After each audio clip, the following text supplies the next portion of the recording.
in the morning, a grown bed. Sort of a softer kind of thing, and then he goes for it.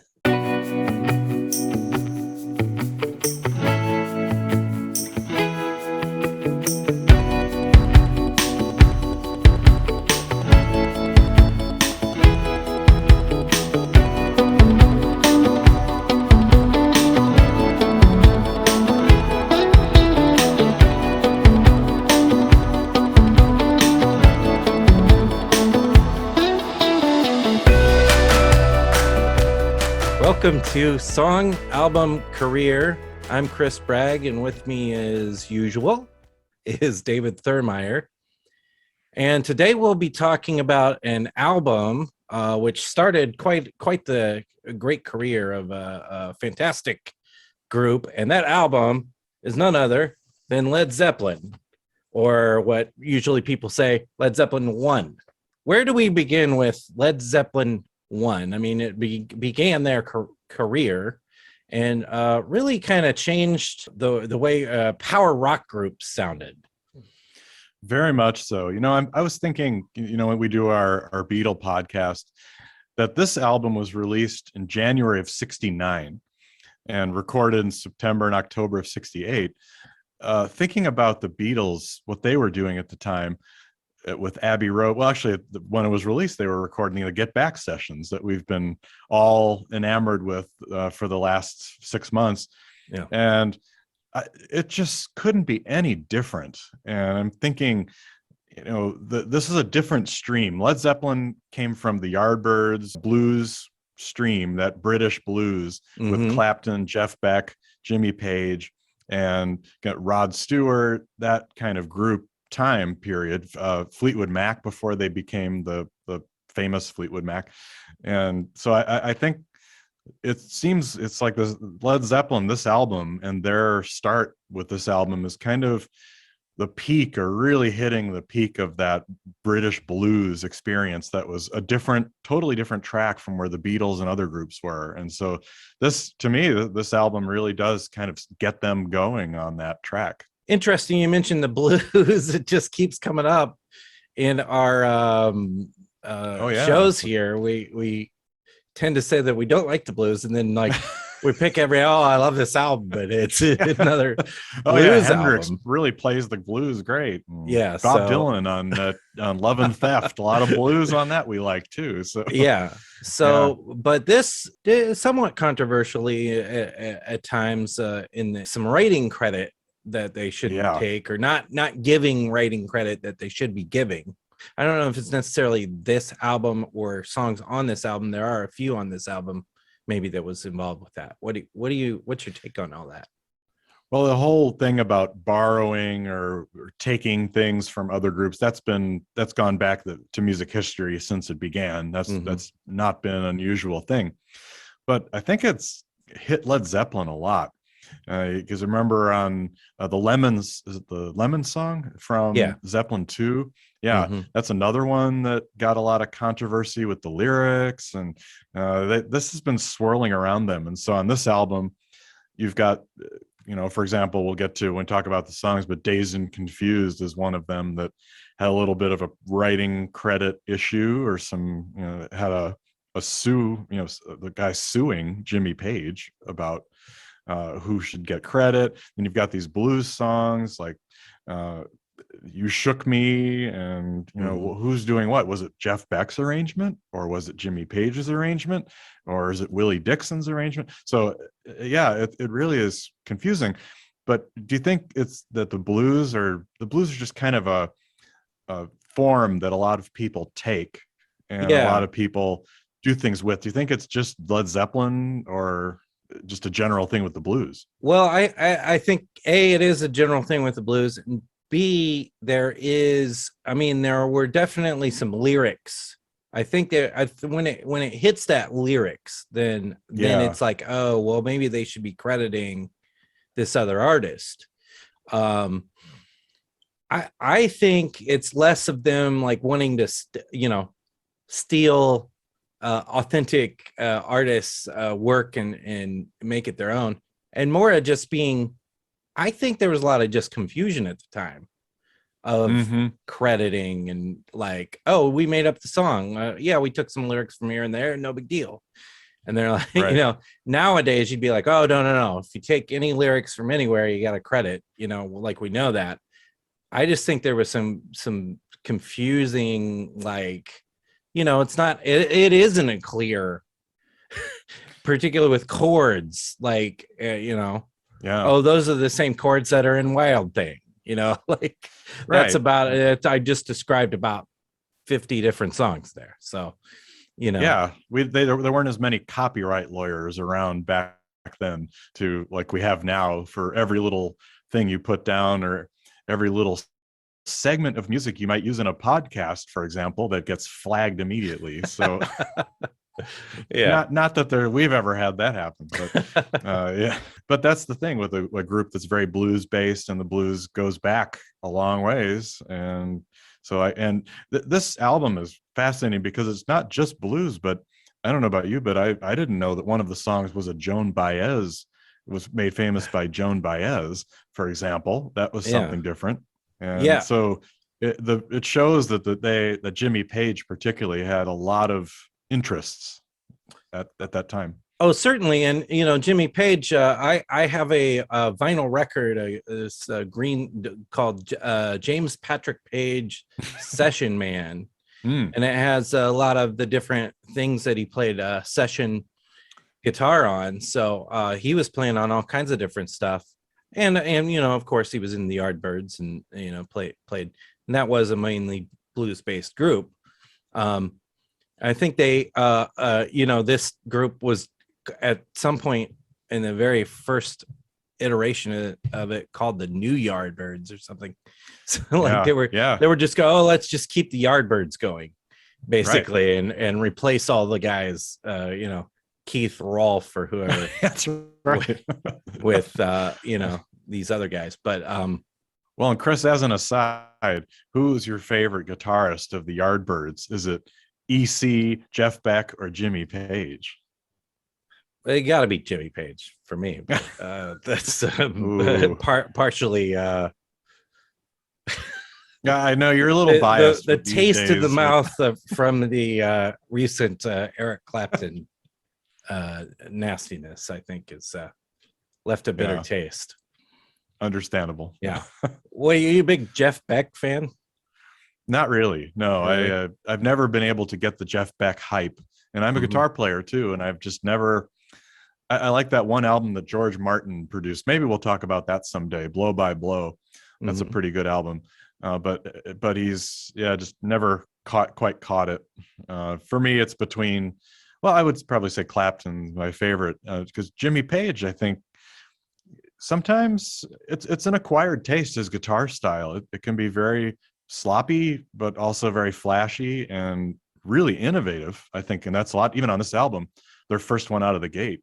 There's some pretty innovative guitar sounds that he gets that I haven't heard other people doing up to this point. So as a composer and a technician and a producer, you had the right guy in Led Zeppelin. Oh, absolutely. And Led Zeppelin success rides on the sort of maniacal production of, you know, particularly in the later years. So many hours and hours and hours and hours in the studio perfecting the sounds of some of their albums like Presence and later albums like that of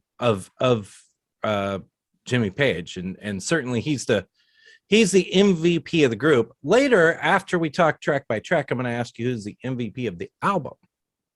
Ooh, so good question. Consider that for yes. Oh, put a little pin in that. But yes, Jimmy Page. So of course, everybody knows Led Zeppelin, but in case you don't, Jimmy Page, the guitarist and sometimes violin guitarist. Yes, bow. Bo.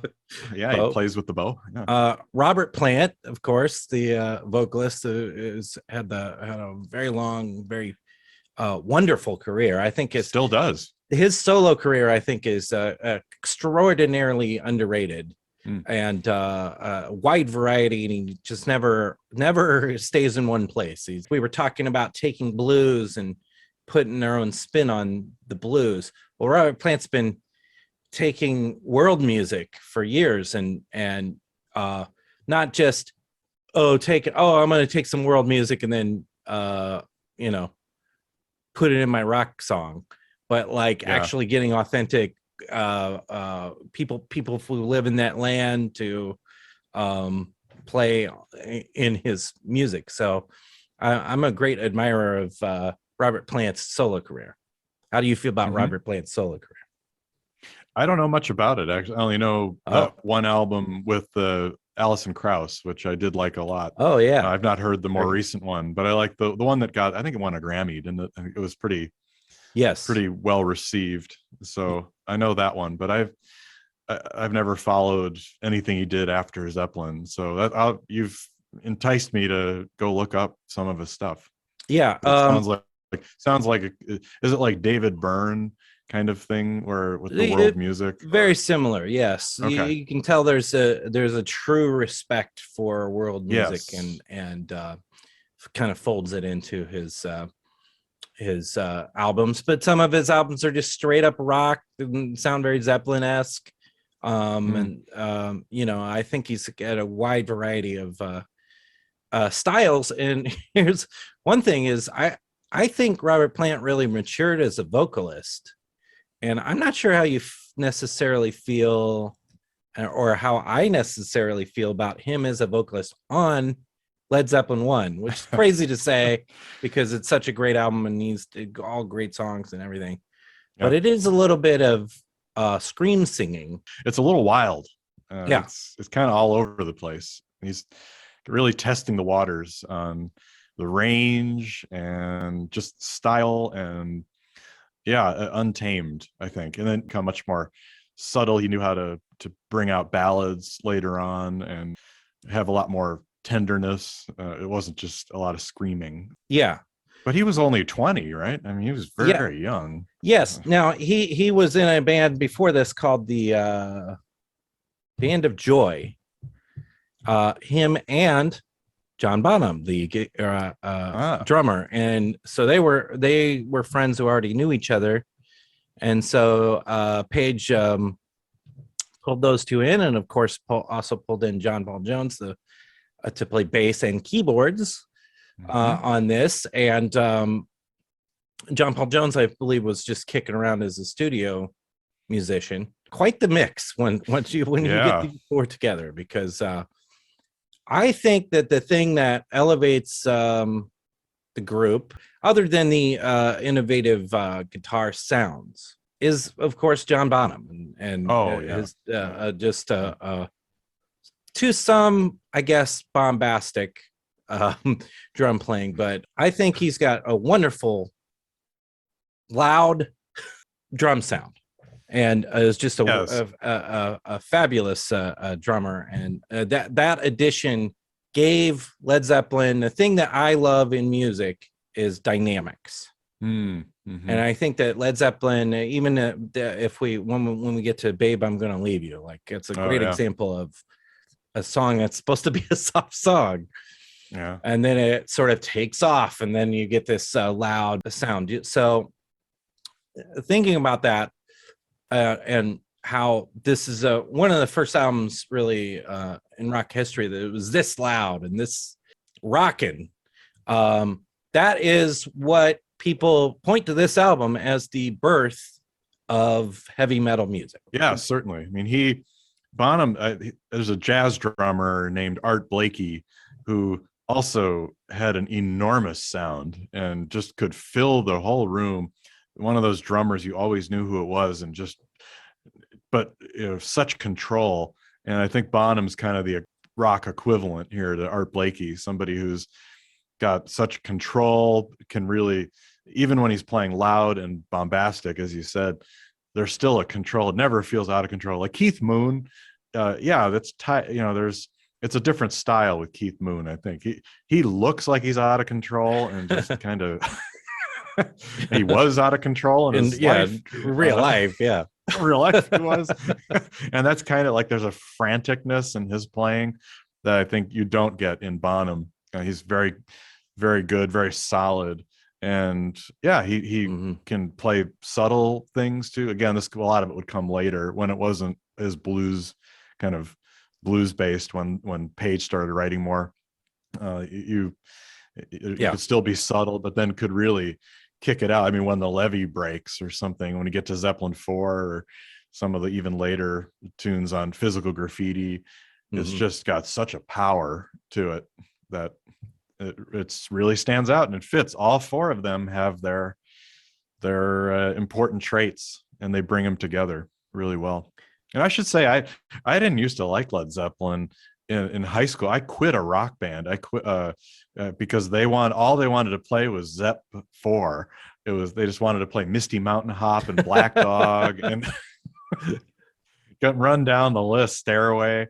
And I was like, this is just enough of this. So I'm like, I don't want to be like Led Zeppelin. So it took a while for me to get into them again. But there's something kind of cool about this album of being their first that stands out in there. It's like sort of, I don't know, do you think there's a swagger to this album? Or oh, definitely. I mean, there's definitely it is a little bombastic. I mean, behind me you can see his just shirt, look at him. and that kind of thing.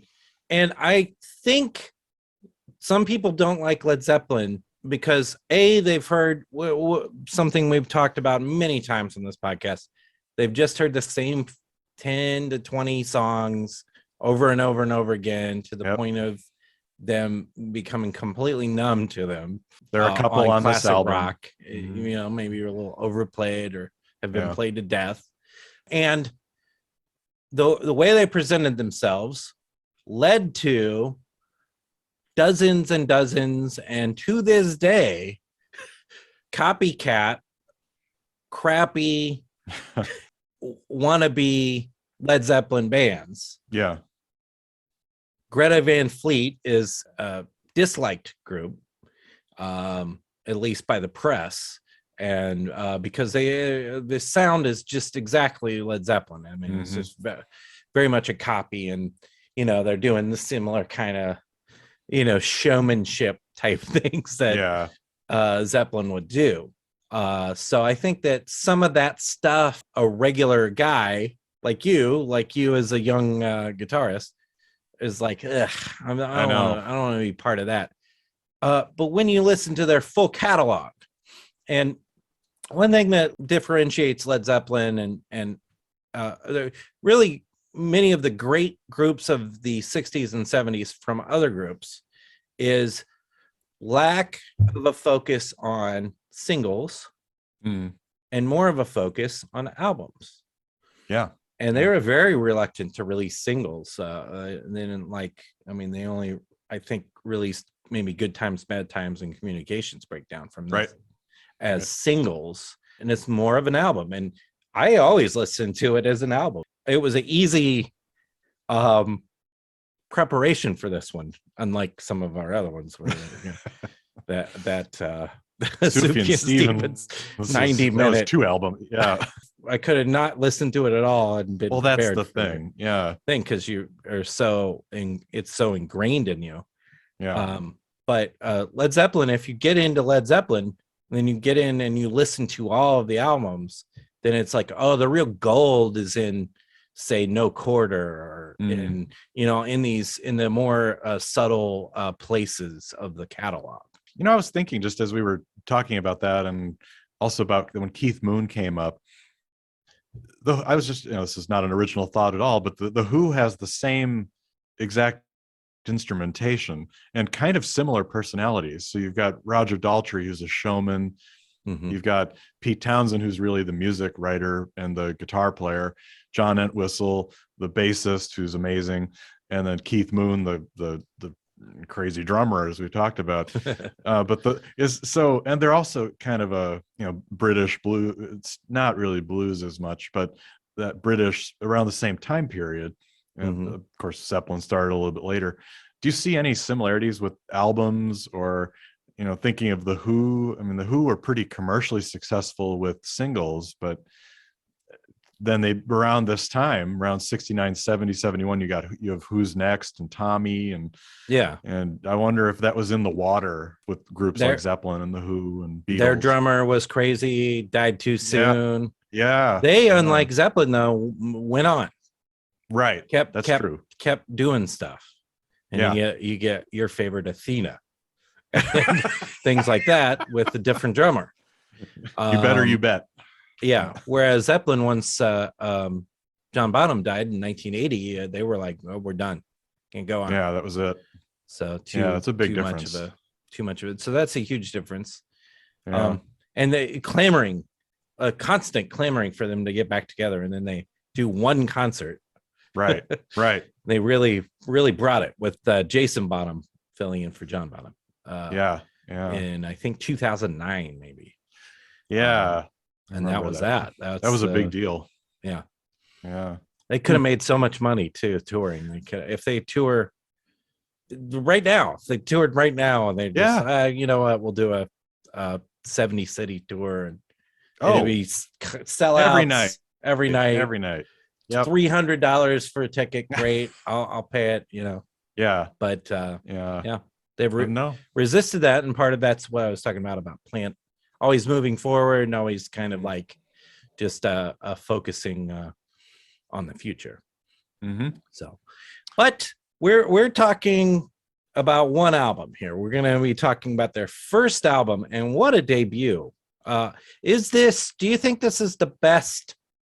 Here's another big question, Dave. Do you think this is the best debut album of all time?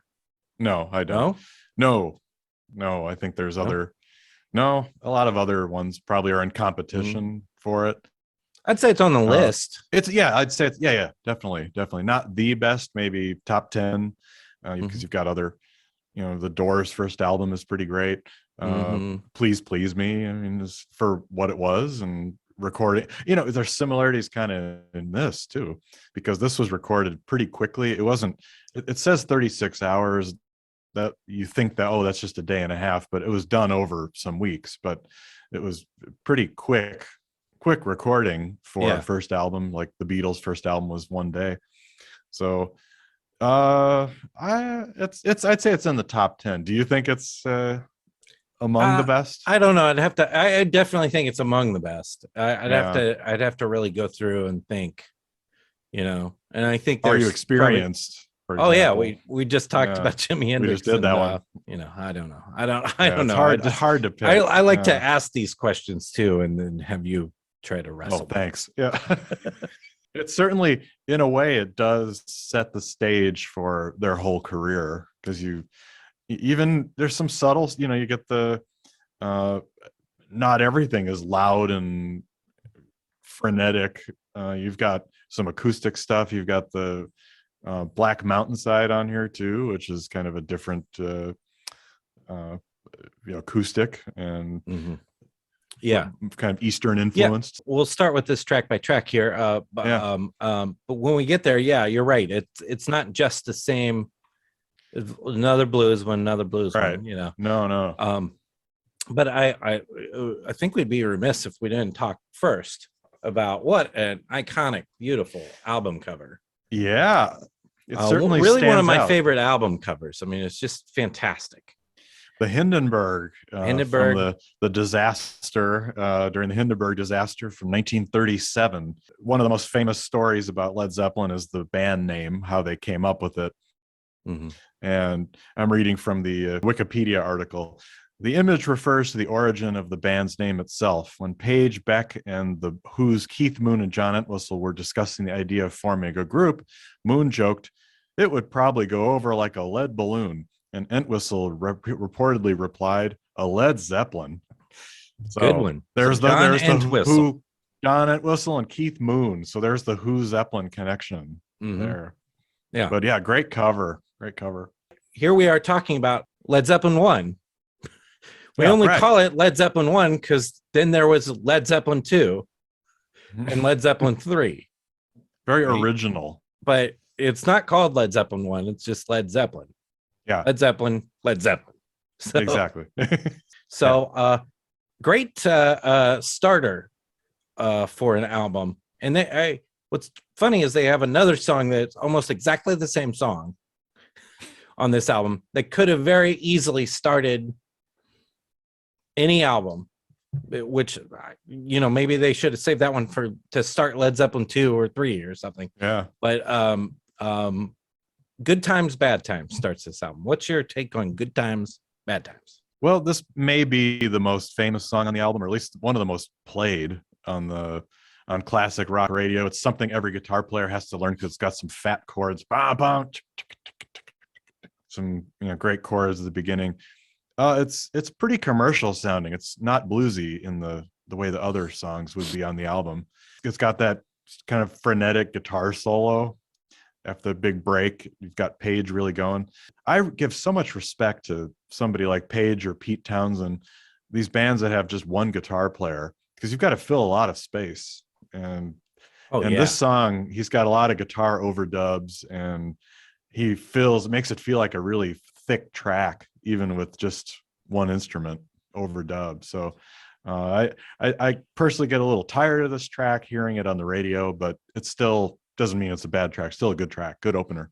I do too. It's not one of my favorites, I think, just from overplay. Yeah. But listening to it this week, what I think it's a good introduction to the band kind of track too, because it's like it starts with that guitar, and then you get the really standout John Bonham drums there. Yeah. Another thing I would just want to mention here is Bonham. Usually, you don't see a drummer credited in the songwriting. That's right. But many times, both Bonham and John Paul Jones are credited with the co-songwriting in Led Zeppelin tracks, and I think that that's appropriate because just how amazing John Bonham's choices are in a track like this, where it's like, getting that the different levels of tone he's getting out of his drum kit. Always a fun listen, easy, quick. It's 2:43. It's a fast one. I'm never like skipping past it or turning the radio off if it comes on, but I am a little tired of it over the years. Yeah, listening again this week. I still like that bass riff to the as it goes into the bridge, kind of. Yeah, which is kind of cool. And I like when Robert played guitar. Oh, it took a couple of days. It's a sort of a different kind of like, because most of his vocals on the faster songs tend to go into the high pitch, sort of shriek range. I don't know that the lyrics or anything really to write home about. I don't think so. Next track on the album, Babe, I'm Gonna Leave You. What a just fantastic song, start to finish. To have that fast song and then get into this acoustic right off the bat. Yeah. I'm sure anybody who's picked up an acoustic guitar in their life has taken a stab at this at some point. Well, that's funny you say that, because this was in the air too. Think of While My Guitar Gently Weeps. It's the same key, it's almost the same progression, very, very similar guitar style. It's got that finger picking with the lower bass note that you're playing, and it's got that same flair, same kind of sound to it. There was a descending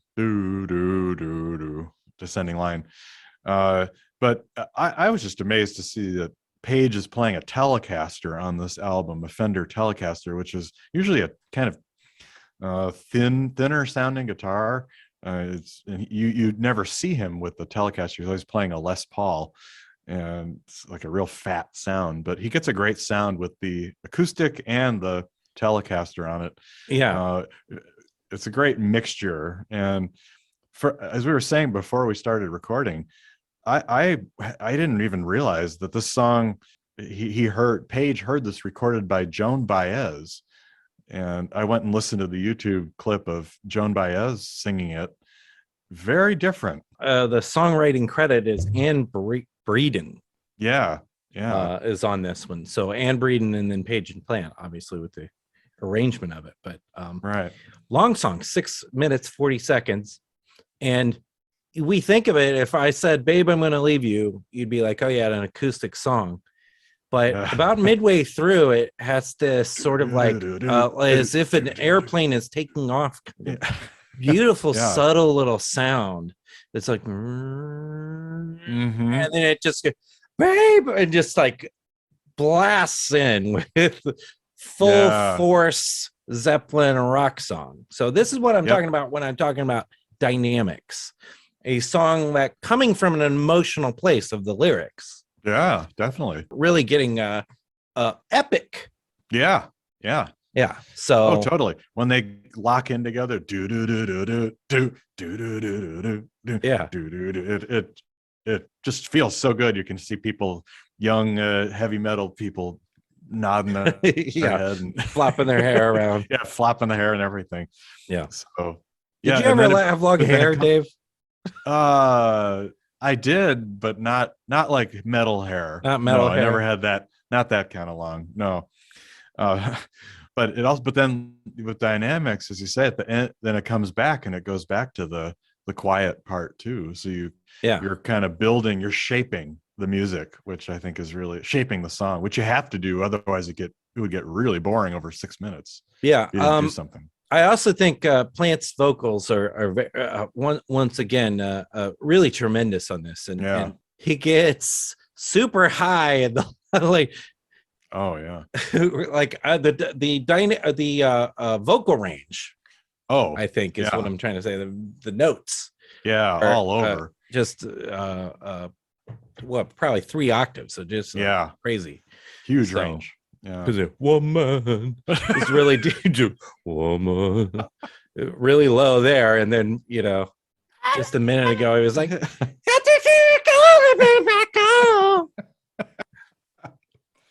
gonna need a water. It hurts. So kind of a showpiece for all of them. Now the next tune I think is if it's a showpiece for now I'm thinking maybe John Bonham, but the guitars just right off the top of this is you once you hear that first lick, that root doo doo doo, and you clearly borrowing. It's a Willie Dixon song, so clearly borrowing from the blues, and sounds like blues slide guitar without actually being slide guitar. Right off the top there. So, but You Shook Me. Here's how I'll frame this for you, specifically you, because on our Beatle podcast, you always notice Paul McCartney's histrionics when he sings vocals. Does Robert Plant have as many histrionics as McCartney or vice versa? Yeah. This song has a lot of histrionics.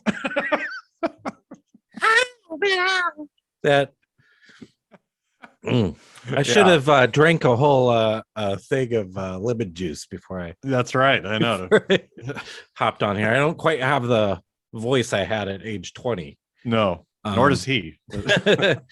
Kind of histrionic, but this really is. I mean, for white people singing the blues, really amazing performance all around, all 4 of them, and the vocals and the histrionics, that call and response and all of that. Got a good organ solo here from John Paul Jones too that stands out, so getting a totally different sound.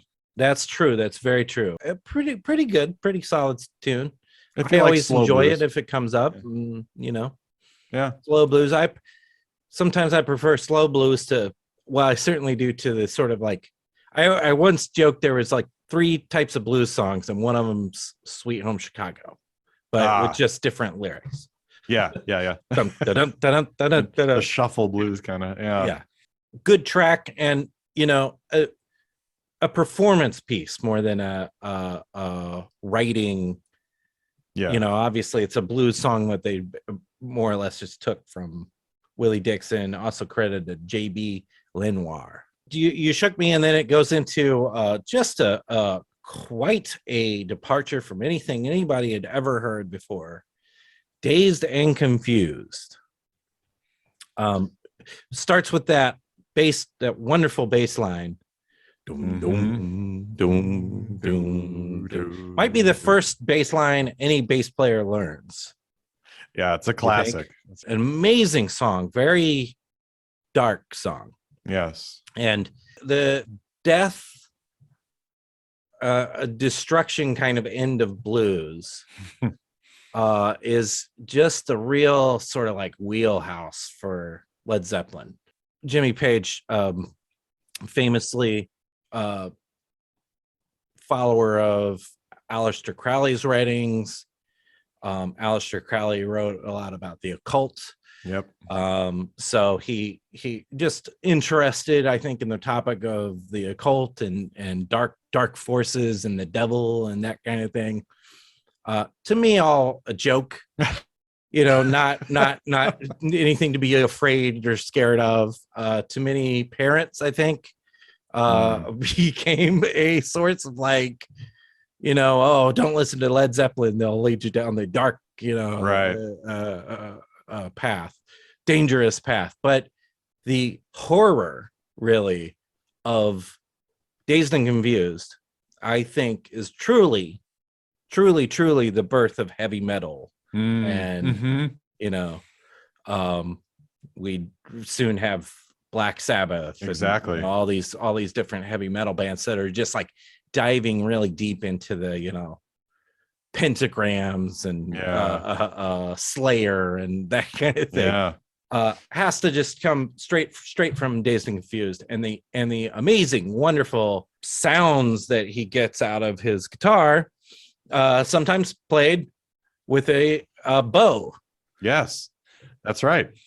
I remember reading a lot about the occult stuff in Zeppelin in that book, Hammer of the Gods, I believe it was called. And I checked that out in high school from a public library, and just fascinating. And there were a lot of these allegations levied that they were satanic, and Jimmy Page was in a cult, and all this kind of, they were eating women and ridiculous stuff like that, eating animals and heads of animals and stuff. But I can see why this Dazed and Confused does get played sometimes, but I find it to be a very haunting, spooky kind of track. And even more so when you realize that it was played by the Yardbirds in concert in '68, including several radio and television sessions. So it had been around a while. And that's when Page started playing with the violin bow. And there's some later recordings you can find on, I think it was on the deluxe box set of Zeppelin 1, where they really would go all out and jam on this one. It would be a long 15 minutes. A long I think in the song that remains the same, there's a in the movie 25-minute version of it, mostly featuring the Jimmy Page with the bow kind of that's solo. Like a iconic image of him standing there with the bow. And I bought a bow just to try to have you tried that before? With it. It's hard. It's impossible. It's that, like, I got even more respect for him, because I'm like, you can't, like, a normal guy dicking around with the guitar cannot play that thing.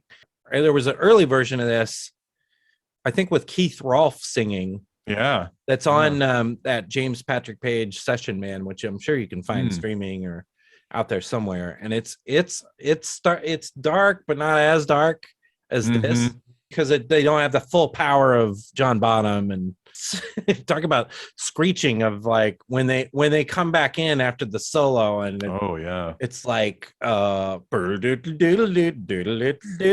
that starts playing, and then Plant's like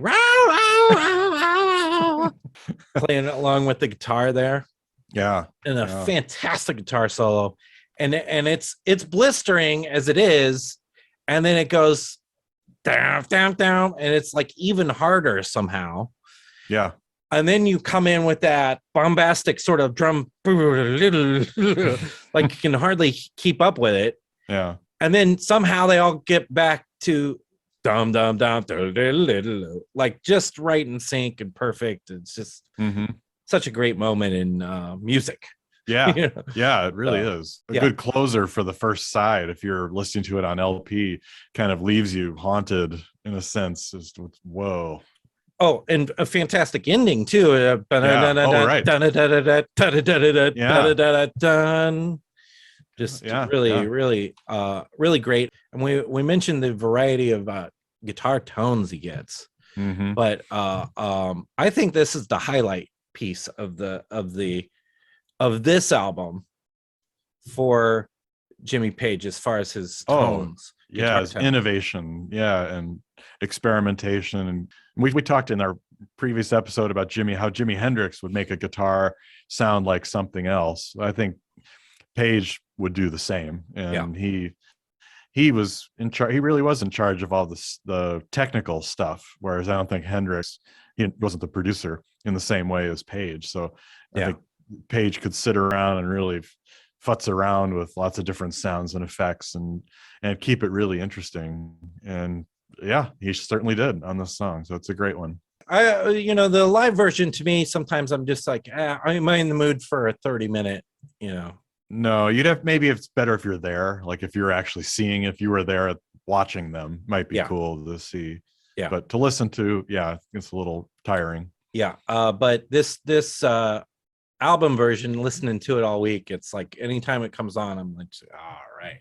Yeah. Let's go. That's a classic. Let's go. Yeah. And then you flip the side, and I don't think you're expecting what you're going to get, which is a full force John Paul Jones organ to start. Your time is going to come. Yep. And a lot of acoustic pedal steel. So you're going away from the real heavy stuff. Eventually it gets kind of hard, but it's a very different. It's a contrast. Kind of country sound to the guitars on this one. And you also get the line, "This is all I got to say to you, woman." And that's kind of in a speech sing, or kind of a Sprechstimme. He sort of talks that one out. Got a fantastic breakup song too, by the way. Oh yeah, your time is gonna come. Mm-hmm. Yeah, this isn't the most friendly towards women album. I don't think Led Zeppelin was in general. Maybe a little bit of a throwback in a negative way, but pulling from a blues tradition of sort of like, I'm gonna kill you, woman, kind of, sort of misogynistic. There is a little bit of that dings it maybe very slightly, but you could be a woman who just got broken up with by a woman. That's true. Or by a man and be like, your time is gonna come, So I think the sentiment, we've all been there. You broke up with me, screw you. So anything else to say about your time is gonna come? What about the organs? I like the organs. It's kind of like, reminds me of the band with Garth Hudson. You hear that organ a lot, and that there weren't. I'm trying to think of other groups that used organ a lot at that time. And I'm, apart from the Doors, I'm not. He used it a lot as a bass line. So I don't know. I'd have to think a little bit more, but it's very prominent. The unaccompanied solo at the beginning, and it gets another layer. It gives you something else besides guitar. I do think there's some sort of pitch issues on Your Time Is Gonna Come. Yeah. Kind of towards the end, particularly with that slide guitar-y type thing, that and mixing with the organ there, that always give me a little bit of weird. There's also this weird thing at the end where Robert Plant's like, like some inaudible sort of like singing some more lyrics kind of thing. Some jibber jabber. That's kind of fun.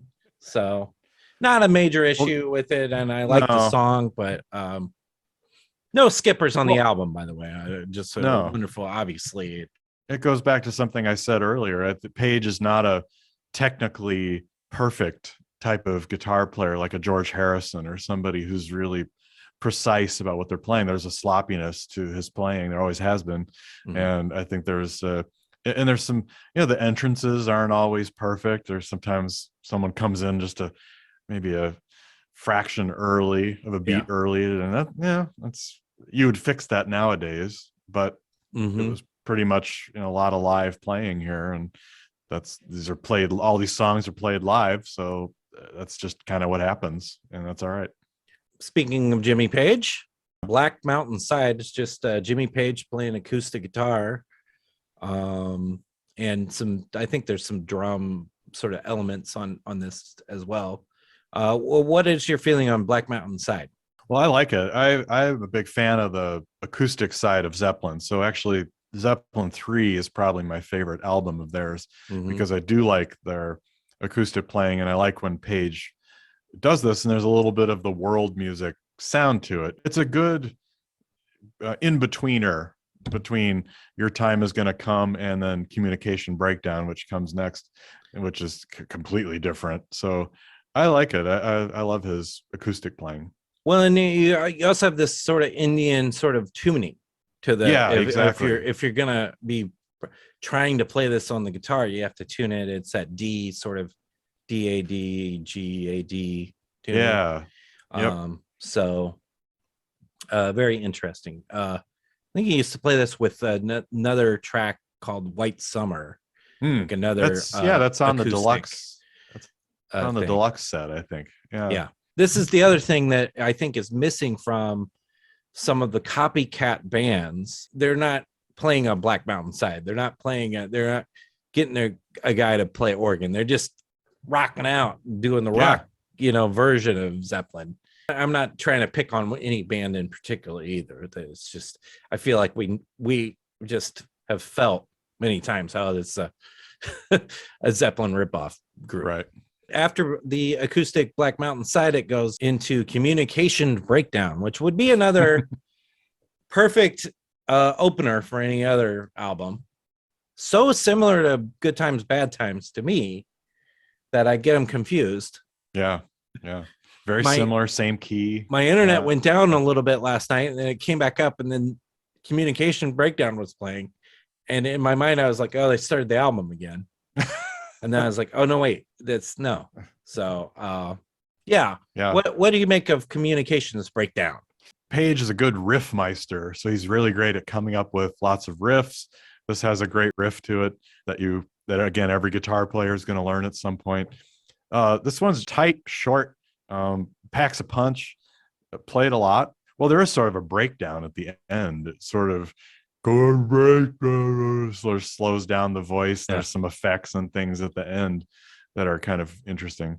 So it's short, and it is very much like Good Times, Bad Times. Same kind of style. Same chords. Yeah.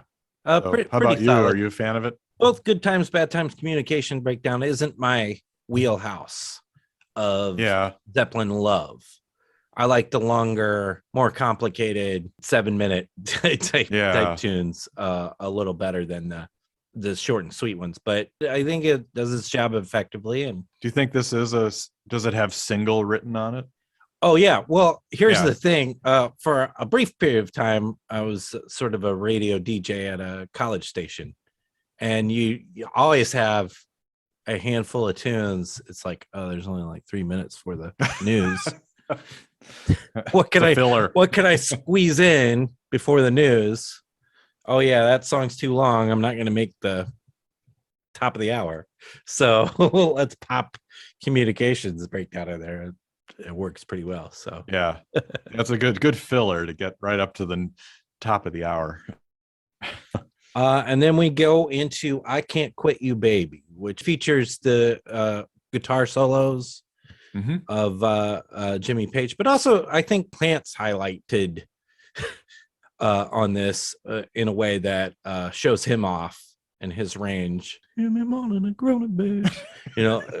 Sort of a softer kind of thing, and then he goes for it. This is the second slow blues on here, because you also had You Shook Me. And maybe it's from playing in a rock band, and we had a drummer who I love, our former drummer. But he didn't like playing slow blues because he'd get kind of bored, and I got kind of bored if I was not soloing. And so because you're just playing the same, don't da da da da do do do do. So for me, this one goes a little long. It's not that long. It's about 4 minutes 42 seconds. It's shorter than You Shook Me, but You kind of prefer You Shook Me over this one? I think so, because of the guitar interplay and just how how Plant and Page are really interconnected on You Shook Me, and the histrionics maybe I like more too, the call and response. I believe there's an alternate version of this on Coda, which I think is like interesting and pretty good. And once again, a Willie Dixon. Boy, they really loved Willie Dixon, huh? Yeah. So yeah, all those British guys, Spoonful is a Willie Dixon, the Cream played, and so Clapton loved Willie Dixon. They were all big fans of his work. Yeah. And then we go into the epic 8 minute 28 seconds of How Many More Times, with of course that lick that comes in pretty soon. That boom ba ba doom bam yeah, another great riff. This is probably my favorite song on the album. I think because it's got that cool middle section. They call it a bolero section, and the violin bows back again, and I love that riff. It's a jam. It's a jammy kind of tune, but I think it keeps your interest for the length that it is, because it changes a lot. Yeah, it's got this where in the bow section, it's got that strange Robert Plant kind of doing some lyrics like I don't know, the child that makes 11 and I'm in constant heaven. That's right. That kind of those sort of like strange lyrics there, but it's a pretty good one. I wouldn't say it's my favorite on the album, but certainly very, very good. And Oh Rosie, Oh Girl, that whole section with the different thing, and then you get that really great Bonham coming back in, right, and they Call Me the Hunter. The Hunter. It's got these different sections to it, and of course it got you with the sights of my God. This goes way too high there. Pum comes back in with that original riff again. So it's a good epic finale here. I think I also like the beginning of it, how it sounds sort of swing like. Bonham's in he's kind of on the hi-hat, and then the wow wow wow wow wow wow wow with the wow and wow like again, good guitar effects from Page on here. And then you've got that thumping riff that's just can't get out of your head. Yeah, and I think once again, like, this riff's been played by many times. What Jimmy Page stands out from everybody else's is that absolute perfect tone he gets. It's just it's the tone and the effects that Page developed a lot of these effects. Yeah. That particular, like, it's a very crisp sort of sound, sort of cuts through the morass of other people's boring guitar sounds. So we're through the track list here. So let's do a few of these. Let's round table a few of these. All four of these performers are fantastic. But whose album is it? Who's the MVP of the album? Boy, I don't know. I think that for Plant to be the MVP, you have to really see him. So I'll probably go with Page on this. I think I'll go with Page for the diversity of guitar sounds and production of it. I'm going to go John Bonham. Yeah, because I feel like this is his coming out party, and it's like it's like some of this other stuff. Maybe we hadn't heard exactly Robert Plant before. Maybe we hadn't heard Jimmy Page before. Well, we definitely hadn't heard John Bonham. No, he's a force of nature. And he's a force of nature, and he's just fantastic and brings everything and all this. Just even the last few seconds of the album, he's boom, boom, boom. When they finish. Yeah, that's true. So, I'm going to go with John Bonham. And I think but Jimmy Page's, there's other albums where it's like definitely Jimmy Page's. there's definitely a few albums that I think John Paul Jones is maybe the MVP of, say, House of the Holy, and exactly. And Robert Plant, definitely has some highlight moments too. But just for this one, I'm going to say John Bonham. Best track. Well, so I already gave away my favorite track is How Many More Times, but best track, that's a tough one. Yeah, maybe I'm gonna say it's between Babe, I'm Gonna Leave You and Dazed and Confused. So me too. It's almost like a tie. Why don't you say one of them and I'll say the other? Okay, I'm gonna say Babe, I'm Gonna Leave You. Oh yeah. Oh well, interesting. Because I'm gonna go with Dazed and Confused. Okay. But yeah, I think both of those have share something that some of the other ones don't, which is that absolute like dynamic, soft plus a really loud plus high plus low, that it's just all acoustic, electric, some violin sound type sounds, some drum playing all over the place. So that's it gives you the biggest variety and probably the most interesting lyrically too. So well, let me ask you then, what's your favorite track? Are your favorite and best the same? I think my favorite and best probably are the same. Okay. Yeah.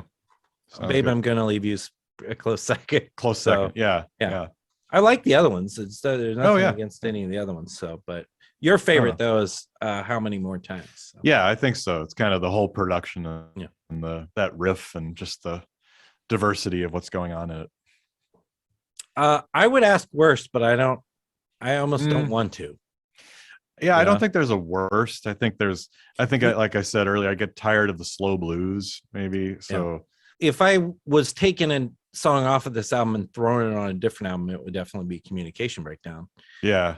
For me, because Good Times, Bad Times did the job.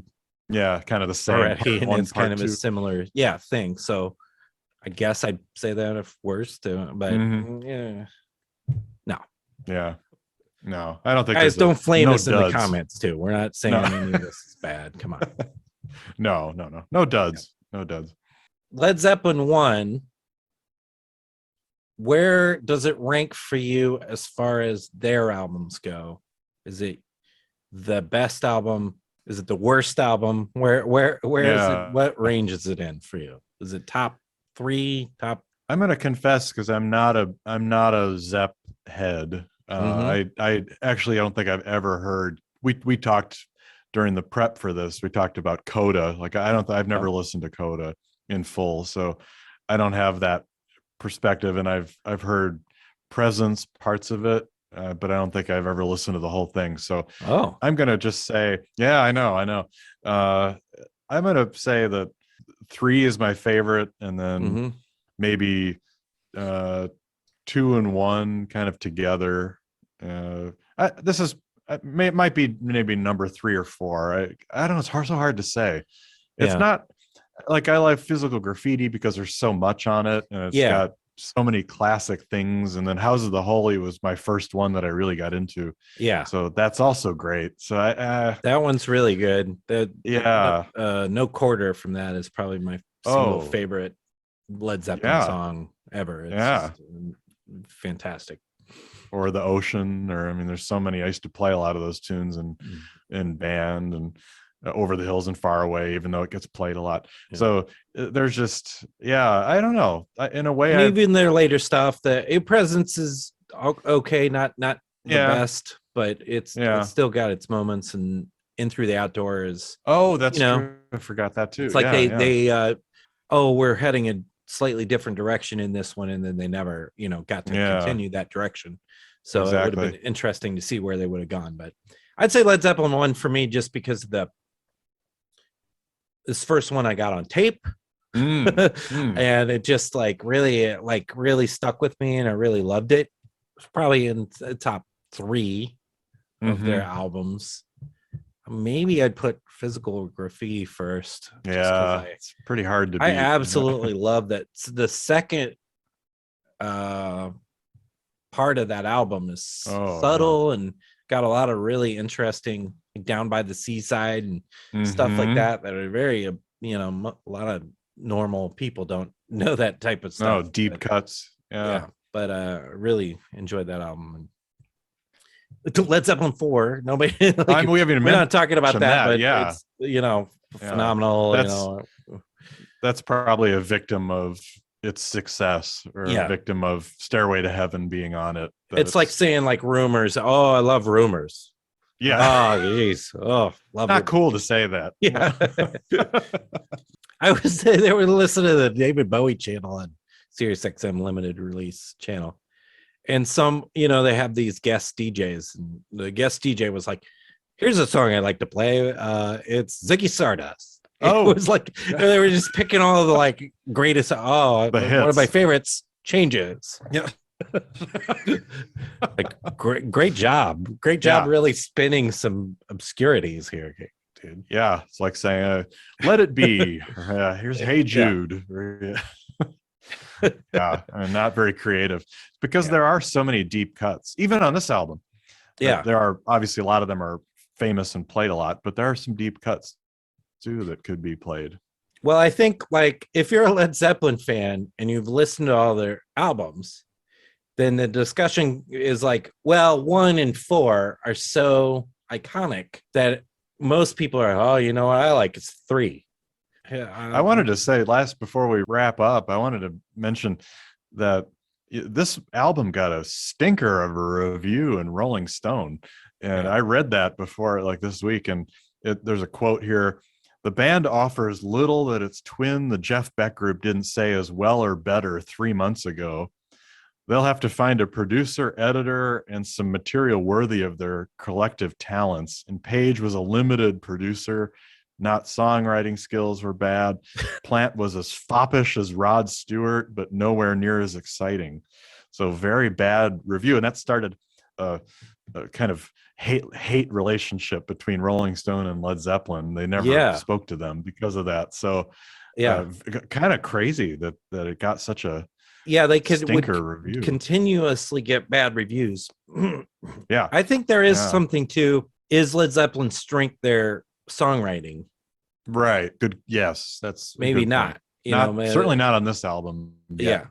And lyrically, some of their more famous songs are very like influenced by Tolkien or so. It's a very Stairway to Heaven, Heaven, and Kashmir, and songs of that nature. A lot of blues songs, and even their, I'm Gonna Crawl, and some of their later sort of more obscure songs are blues.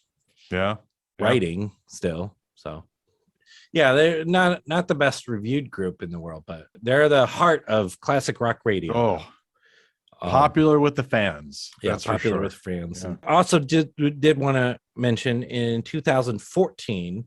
Now, I think it's almost unfortunate that maybe a little too soon and a little too quickly they released these deluxe versions of this. And the 2014 release included a live show. Paris, 1969. That's right, which had most of this, and also included Heartbreaker and Moby Dick, I think. These are still available on vinyl, which the deluxe versions where you can get the 2 extra albums. But in their deluxe package, I think it was CDs and the vinyl, which is sort of like a little strange, I think. And ups the price to the point where Joe Fan didn't get it. And I felt like they just released all of them super quick. Whereas these Beatles releases have been like, oh, let's really sink our teeth into the one album and all of the extra stuff that goes along with that, and the extra takes and that kind of thing. So I'm not sure if they'll go back and do that with this, or if they're just like, nope, that's what you get. Jimmy Page obviously is mostly in control of that, I would imagine. I was, you see over the top of my head there, the Led Zeppelin box set, which came back way back in the day. Boy, was I excited to get that. Oh yeah, I was like thrilled to get, and it had tracks that you had never heard of Zeppelin, which was Zeppelin didn't have a lot of cutting room floor type stuff. No. Too. No. So to get like what was Traveling Riverside Blues? That and was, stuff I like remember that. that one. Yeah. Yeah, Because I remember bumming a CD off a friend of mine in high school and getting that, and think all these discoveries. Because box sets were cool at one point. Now they still are, I guess, but they're more boutique than they used to be. And people the fans would get them a lot. I was also excited to get the Led Zeppelin complete studio recordings, which opens up. But the gripe, I guess, is the tininess of the cover, and then you'd flip it over and it'd be Led Zeppelin 2. And then you'd open it up and there's the disc, and then the cover, and the cover's a little weird looking there. You know, sort of famous back cover of the Zeppelin one too, with the there they are. I haven't gotten any Zeppelin on vinyl. Do you have any on vinyl? No, I have an original. I have Zepp 2 on vinyl. Oh, that's cool. Back from when it came out, but no, I don't have anything else. I've been meaning to, but yeah, stupid Beatles keep releasing stuff too many things these days. I know. And so, Bowie and everything else. Bowie, I got the Bowie sets and all that. Yeah. So, and I've got, I got it covered. I can listen to them on CDs. That's right. That's streaming, and But I would check, if you're a Zeppelin fan, I would definitely check out on the deluxe versions are available for streaming. And I would definitely check that out, where it includes that Paris, France concert. Very entertaining, enjoyable, and of course you get as well the remastered versions from 2014 with that. And the remastered versions, they got re-reviewed, and Rolling Stone gave it a 4.5 stars that time. Hey, all right, they've maybe made up with each other by this point. That's so good. Hopefully they're on good terms now. Yes. So. Well, any other final thoughts here, Dan? No, it's fun to go back and dig into this album, and I think debut albums are really interesting for every group, because some people never get beyond that first album. Yeah, it's their first is their best, and they don't improve. And Zeppelin, they kept refining and maybe even becoming more obsessive with the recording process, and some of the tones and sounds that Page gets on later albums are crazy. Really, really unique stuff. So really great. But as far as a debut album, and setting off a genre of music, no matter how you feel positive or negatively about heavy metal, it definitely came from here. Here's the source. So and to put a nice bow on our two podcasts together, who the engineer was for this album? Who's that? Childhood friend of Jimmy Page and Beatles kind of producer of the Get Back sessions, Glyn Johns. Oh yeah. Wow. So, boy, to work with Zeppelin and the Beatles in the same same year. Same years. I know. Yeah. And that coat you had too. I know.